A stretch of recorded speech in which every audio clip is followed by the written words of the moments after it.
విజయలక్ష్మి గారి సాయికృష్ణ తల్లి విజయలక్ష్మి గారు ఇవాళ మెజిస్ట్రియల్ విచారణకు వెళ్లి బయటకు వచ్చిన తర్వాత మాట్లాడారు. ఏంటి దానిలో మాట్లాడే విషయాలు?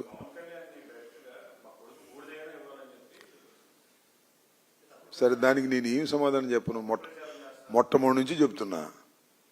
పవన్ కళ్యాణ్ గారికి ఎవరు చెప్పారు, ఎవరు ఎక్కేశారో, వాడు రౌడీ అన్నారు. సరే, రౌడీ అనుకుందాం కాసేపు.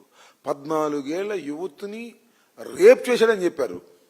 ఆ 14 ఏళ్ల యువతి ఇప్పుడు ఆమెకి 24 ఏళ్ళు 23 ఏళ్ళు. అయ్యా, నన్ను రేప్ చేయలేదయ్యా, మా బావ వాడు, మా మీద కేసులు పెట్టారు. తర్వాత కేసుల్లో మేము మాట్లాడుకుని తేల్చి చెప్పేశాము అది ఒట్టిదని.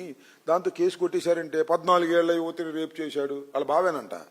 ఇట్లాంటి కట్టుకథలు విని పవన్ కళ్యాణ్ గారు అసలు మీకు బుర్ర ఉందా లేదా నాకు అర్థం కావట్లా. కట్టుకథలు చెప్పి వాళ్ళ మీద, ఆ కుటుంబం మీద, పాప ఇందాక ఆమె అంటుంది, నాకు చాలా బాధేసింది. అయ్యా, మా సాయికృష్ణ పవన్ కళ్యాణ్ అభిమాని, ఇంటికి వచ్చినప్పుడల్లా పవన్ కళ్యాణ్ జిందాబాద్ అనేవాడు అంట.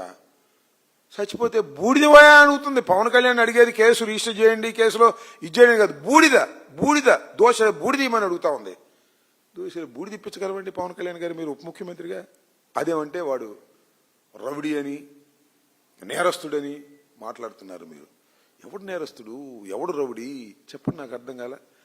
పోలీస్ స్టేషన్లో నిండు ప్రాణాలు పనికొంటే దాన్ని మీ రకంగా మాట్లాడుతున్నారు. వక్రీకరించి ఇవాళ ప్రభుత్వం చేస్తున్నటువంటి అరాచకాన్ని, ఇవాళ ఈ కేసుని మాఫీ చేయాలనేటువంటి ప్రయత్నాన్ని, చివరికి నేను చెప్తున్నా, సాయికృష్ణ తల్లి కూడా మమ్మల్ని చంపేస్తారేమో అనేటువంటి భయాన్ని ఇవాళ వ్యక్తం చేసిందంటే ఈ ప్రభుత్వం ఏం చేస్తుందని అడుగుతా ఉన్నా. అంతేకాదు, దీనిలో నేరస్తుడని అరెస్ట్ అయినటువంటి సిఐ నాగరాజు కూడా నన్ను నేరం ఒప్పించి, నన్ను కొట్టి నేరం ఒప్పించాలని ప్రయత్నం చేస్తున్నారు, నన్ను చంపేసే ప్రమాదం ఉంది అని అన్నాడంటే ఏంటి దాని ఉద్దేశం?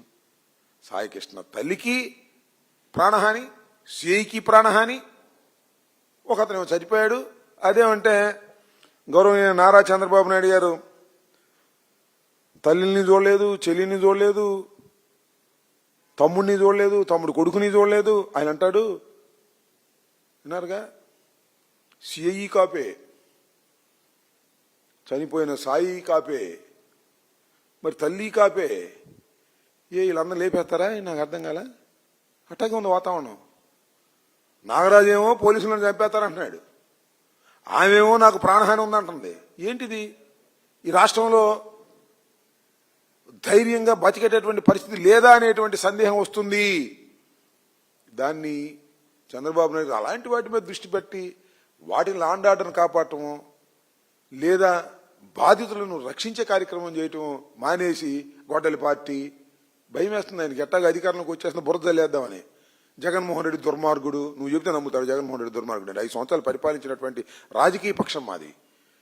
రాజశేఖర రెడ్డి గారి కుమారుడు ఆయన. ఏంది నీకేముంది హిస్టరీ? ఏమీ లేదు, వెన్నుపోటు హిస్టరీ తప్ప నీకేమీ లేదు.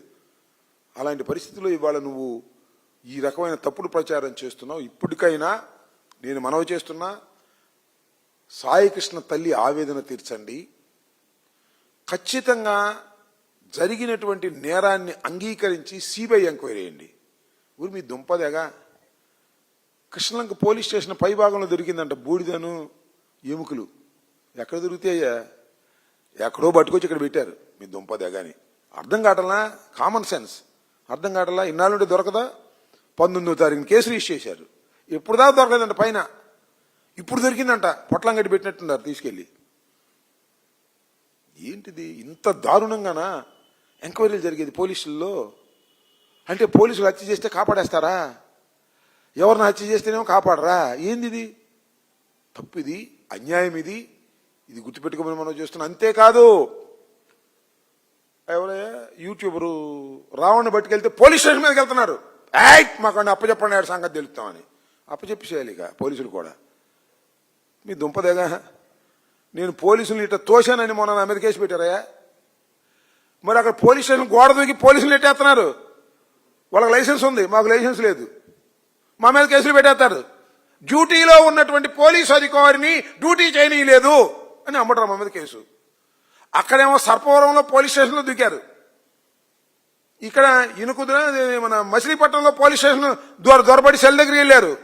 ఇవాళ నక్క నా దేవుడు నక్కపాలెమా, నక్కపల్లి, అక్కడికి వెళ్ళి చెప్పులు ఇసురుతున్నారు, పోలీసులు నెట్టేస్తున్నారు. వాళ్ళ మీద మాత్రం కేసు పెట్టడానికి వీల్లేదు. వాళ్ళందరూ కూటమి వారు కాబట్టి వాళ్ళ మీద కేసు పెట్టడానికి వీల్లేదు. అంబటి రాంబాబు కూటమి కాదు, జగన్మోహన్ రెడ్డి గారి మనిషి. ప్లేడర్ అయినా సరే, 70 ఏళ్ల వయసున్నా సరే పెట్టే కేసు, రాపలేసాయి. ఎక్కడ పోతున్నా రాష్ట్రం? అన్నిటికీ అనుభవిస్తారు కూటమి నాయకులు, గుర్తుపెట్టుకోమని మనం చేస్తున్నా. ఎప్పుడు ఇలాగే ఉండవు రోజులని కూడా ఈ సందర్భంగా చెప్పదలుచుకున్నాను. ఫైనల్ గా చెప్పేది ఏంటంటే, అయ్యా చంద్రబాబు, కాస్త అభివృద్ధి గురించి ఆలోచించవయ్యా. కనీసం పులివెందులు చూడవయ్యా, ఎట్టా ఉందో పులివెందుల, మీ కుప్పం ఏంటో చూడవయ్యా. అవి చూడకోకుండా గొడవల పార్టీ, చెల్లెళ్ళు, తల్లి, బాబాయి ఇలాంటి పిచ్చి మాటలు మాట్లాడుతున్నావు. నీకు అసలు కుటుంబ వ్యవస్థ మీద నమ్మకమే లేదు. నీ చెల్లెళ్ళకి, మీ తమ్ముళ్ళకి ఏమి ఇవ్వకోకుండా వాళ్ళు మాట్లాడుతున్నావు. మీ అబ్బాయి, నువ్వు అంతే, ఎవడు లేడిగా. అందువల్ల నేను మరొకసారి చెప్తున్నా, మరొకసారి చెల్లి, తల్లి, గొడ్డలి పార్టీ ఇట్టాన్ని మాట్లాడితే ఇంతకన్నా ఎక్కువ మాట్లాడగలిగిన శక్తి మాకుందనే విషయాన్ని దయచేసి మర్చిపోవద్దని కూడా చెప్పదలుచుకున్నాను.